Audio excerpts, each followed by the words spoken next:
सीखेंगे कि रफ की मात्रा किस प्रकार होती है और रफ की मात्रा कैसे प्रयोग किया जाता है या रफ के रूप में रा का प्रयोग कैसे होता है। तो यह है वर्ण रा का रफ रूप।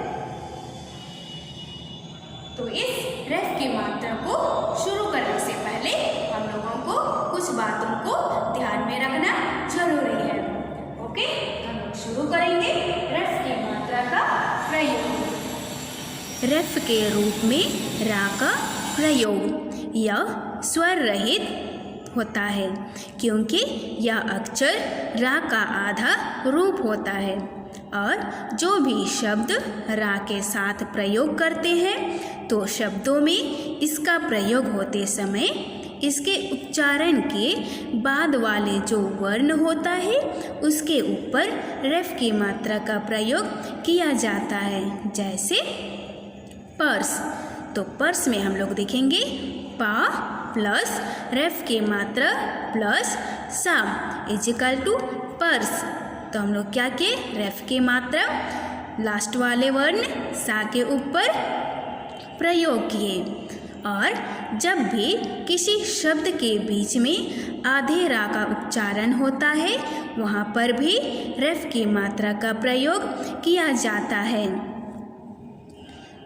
अब इसका प्रयोग करते समय हमें कुछ बातों को ध्यान में रखना जरूरी है। तो रफ की मात्रा हमेशा शब्द के बीच में आती है और यह रफ की मात्रा जो है पहले आता है लेकिन लगाया जाता है बाद वाले वर्ण पर। जैसे गर्म, तो गर्म में हम लोग देखेंगे कि ग प्लस रफ की मात्रा प्लस मा। तो इसमें हम लोग देखेंगे कि रा का उच्चारण क्या होता है, बीच में आता है। ठीक है, रा का उच्चारण बीच में आया लेकिन हम लोग यूज किए लास्ट वाले वर्ण के ऊपर। ओके, और एक एग्जाम्पल है धर्म, ध प्लस रफ की मात्रा प्लस मा इजिकल टू धर्म। ओके, इसको हम लोग धर्म नहीं बोलेंगे, यह है धर्म।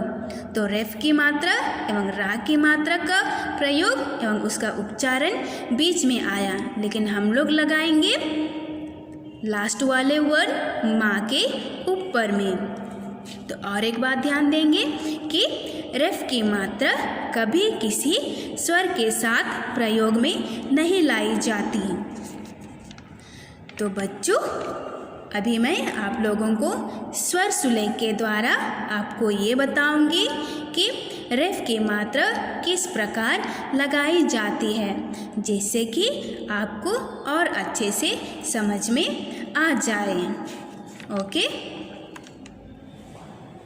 तो बच्चों अभी हम लोग सीखेंगे कि स्वर सुलेख के द्वारा रफ की मात्रा का प्रयोग कैसे किया जाता है। तो यहाँ पर देखेंगे हम लोग चोर। ओके, सबसे पहले वाले शब्द में देखेंगे हम लोग चोर। तो चोर, इसमें रफ की मात्रा का आवाज कहाँ पे हो रही है, बीच में हो रही है। ओके, चोर, लेकिन हम लोग लास्ट वाले वर्ड पर रफ की मात्रा को लगाएंगे।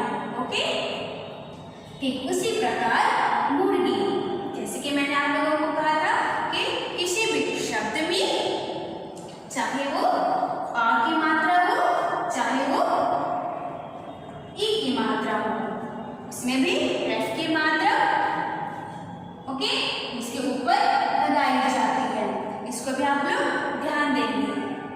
तो अभी हम लोग दी गए शब्दों को रिवाइज करेंगे, इसको पढ़ेंगे, इसके बाद स्वर सुलेख लिखेंगे।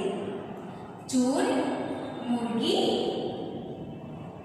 धर, पर्स, मार, कार्य, खर्चा एवं लास्ट में है दर्जी। तो अभी हम लोग इसको मिलाएंगे। शामे की मात्रा अन्ना। ओके, इसके ऊपर ठीक इस तरह से हम लोग रफ की मात्रा को लगाएंगे। इसके बाद में है यहाँ पर मुर्गी। ओके, मुर्गी। तो रेफ की आवाज कहाँ आ रही है? रा की आवाज बीच में आ रही है, लेकिन से जैसे कि मुर्गी। ओके, लेकिन हम लोग उसको बीच में लगाएंगे। यह हो गया ई की मात्रा, और रेफ की मात्रा हम लोग फिर इसके ऊपर में लगाएंगे। ठीक है, इसके साथ में लगाएंगे। इसके बाद अंडरलाइन में सीधा। इसके बाद ध। ओके, ध मा में रेफ की मात्रा ध। इसके बाद है पस। प सा में रेफ की मात्रा पस। मार्ग, मार्ग मीन्स रास्ता। ओके, एक बात ध्यान रखेंगे कि रेफ की मात्रा लगाते समय रेफ की मात्रा के इसके ऊपर में लगाएंगे। ओके, ये नहीं कि रेफ की मात्रा और इसके ऊपर ये। ओके, ये गलत। इसके बाद है कार्या। का में आ की मात्रा, या में रेफ की मात्रा के वर्ड के ऊपर में लगाना है। ओके, ख चा में रेफ की मात्रा। ओके, और इसके ऊपर में क्या है? रेफ की मात्रा, तो हो गया खर्चा। इसके बाद है दर्जी। द, इसके बाद यहाँ पर है ई की मात्रा, इसके बाद रेफ की मात्रा, तो हो गया दर्जी। चूल, मुर्गी, धर